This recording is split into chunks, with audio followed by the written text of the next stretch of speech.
Hello,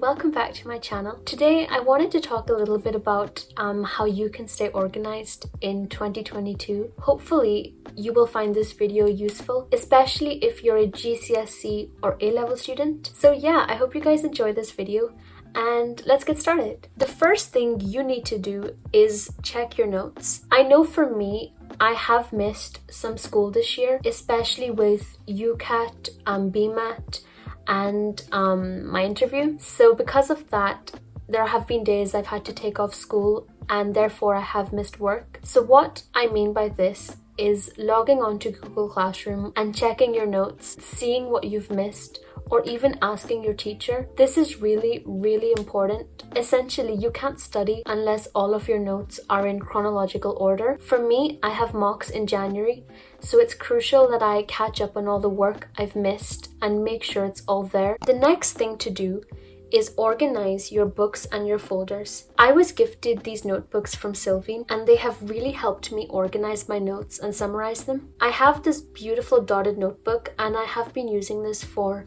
my UCAS application but also for my interview prep. I have this file block that I keep in my biology file, and these two notebooks I am planning to use for chemistry. I will leave the link to Silvine's eco range down in the description box, but I genuinely do believe that if you want to stay organized, sometimes buying new stationery or new notebooks, it's in a way a bit motivating because you've got something fresh, especially for the new year, and I do think it can really help with schoolwork or revision. Number 3 is to get a diary or a calendar. I don't know how many people use physical diaries or physical calendars anymore. I suppose most people just put it on their phones. I would really encourage everybody to use a physical diary. I know for me, I have one from Tesco and then I use one that my school gave me. I don't think there's anything more satisfying than writing down something that you have to do and then just ticking it off at the end of the day. I just think when I visually see what I have to do and it's at hand, I just find it easier. What I like to do is use my school planner for schoolwork. So if I'm,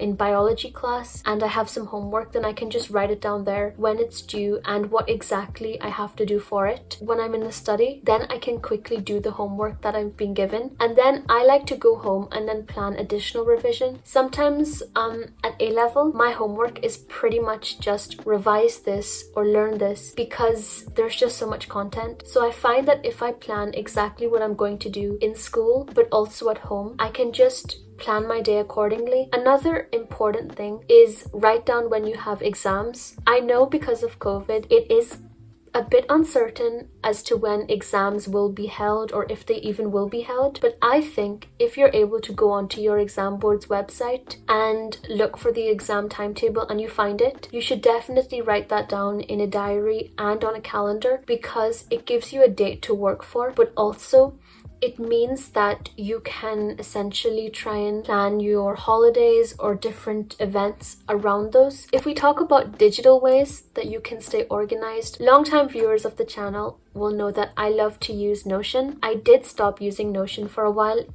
mainly because I had a lot going on, but I do think that now that I have started using it again and regularly, it just allows me to plan my day and look at what I have to do. I use it for planning my YouTube videos. Another app I want to talk about is Quizlet. I'll be completely honest, I haven't been the most regular Quizlet user, but recently I have genuinely started using it and I find it really, really helpful, especially when I just want to do some revision but I don't necessarily want to take out my classwork and my textbooks and all of that. Having it on my phone or my laptop, it's just a really easy way for me to organize my revision into study sets that I can then study. If you go on Quizlet and you look up, let's say, GCSE Spanish vocab, you'll find so many different sets that you can quickly study. You don't even have to make them yourself. In order to stay organized, make sure you're using something digital that's already out there for free as well. The last thing I want to touch on is your study space. Now, I know that people like to study in different places. Some people like to use a library, kitchen table, their bedroom, a study room if you have one. For me, I like to fluctuate between my bedroom,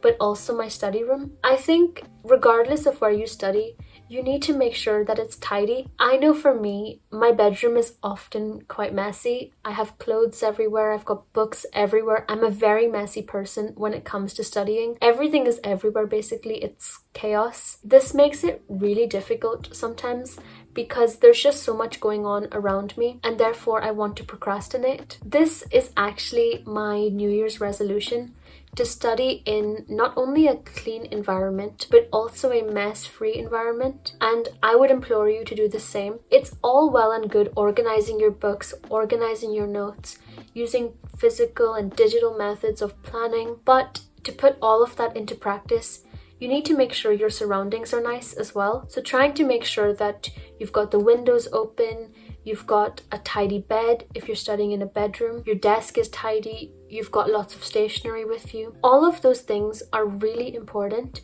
and they will definitely help you stay organized in 2022 as well. Okay, so that is the end of this video.